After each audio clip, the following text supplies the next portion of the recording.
Pinag-usapan muna nila Olivia at ng asawa niya kung tatanggapin ba nila ang kondisyon ng manggagamot. Pero may balak na agad ang asawa ni Olivia.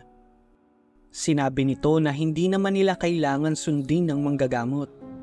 Kapag nabuntis na si Olivia ay magtatago sila sa lugar kung saan hindi sila masusundan ng manggagamot.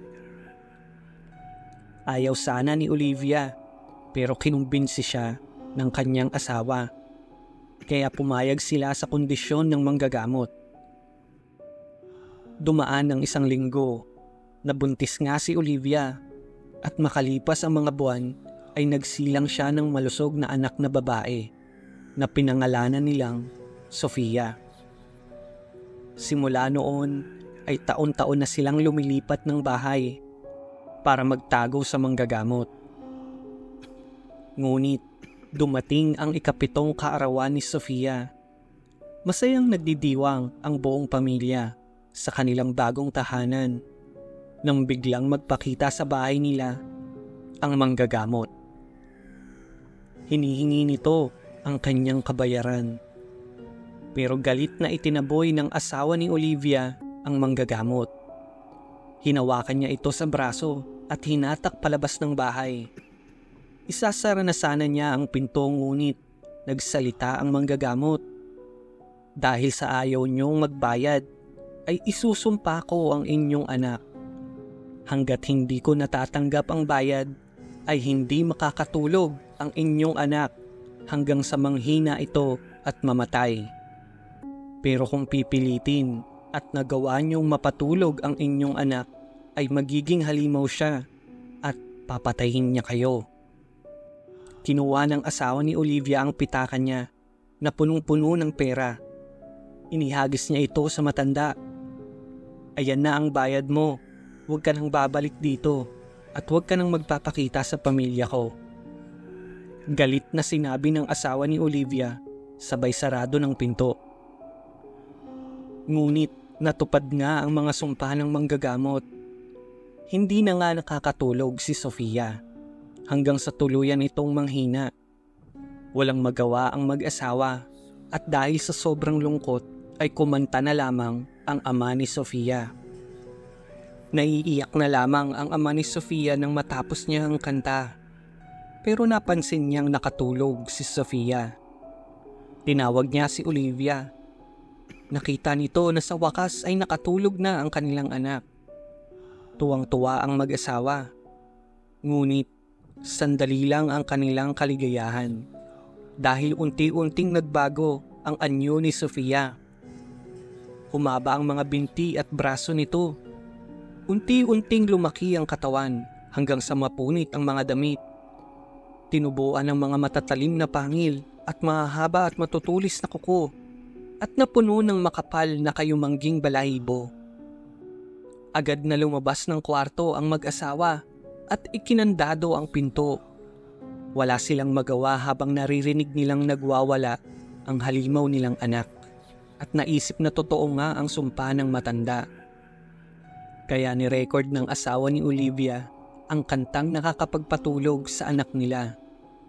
Ngunit hindi ito gumagana at kailangan personal mong kantahin ito at kailangan banayad at maganda ang boses mo. Yun nga ang ginawa nila. Pero isang gabi, nasira ng halimaw ang pinto ng kwarto. Nakawala ito at napatay ang asawa ni Olivia.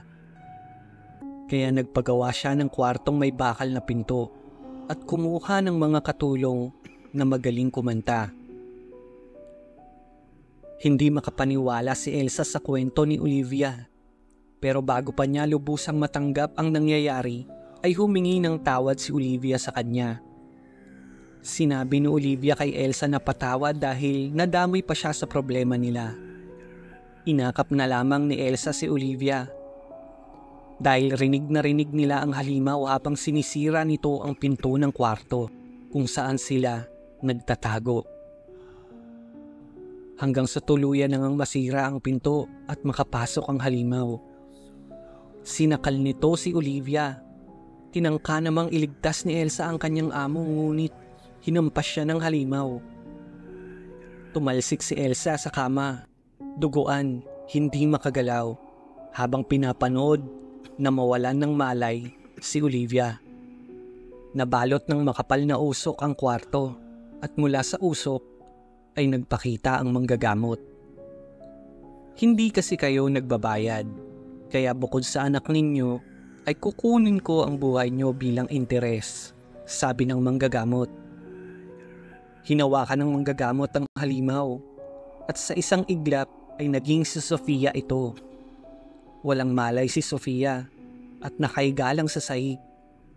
Kukuhain na sana ito ng manggagamot pero tumayo sa pagkakahiga si Elsa. Paano naman ako? Papaano ang dinadala kong anak?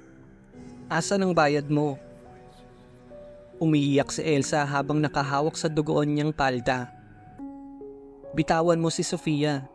Sapat ng bayad ang ginawa mo sa akin. Nawalan ako ng anak dahil sa'yo, kaya tigilan mo na ang pamilya nila, sabi ni Elsa sa matanda habang tumutulo ang mga luha.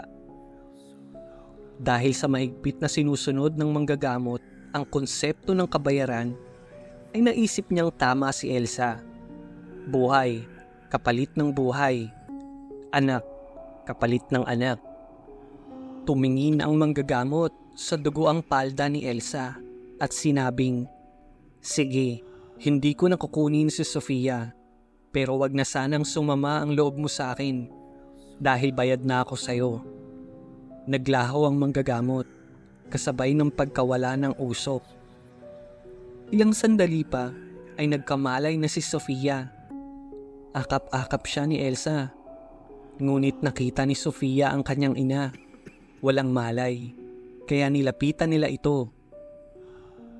Naiyak si Sofia. Inakap niya ang kanyang inang nakahandusay sa sahig. At doon, naramdaman ni Sofia ang tibok ng puso ng kanyang ina. Mula noon, ay magkasama ng tumira sa iisang bahay sina Elsa, Olivia at Sofia. Wala na ang sumpa, kaya masaya silang namuhay magkasama. Pero ikaw, may utang ka ba?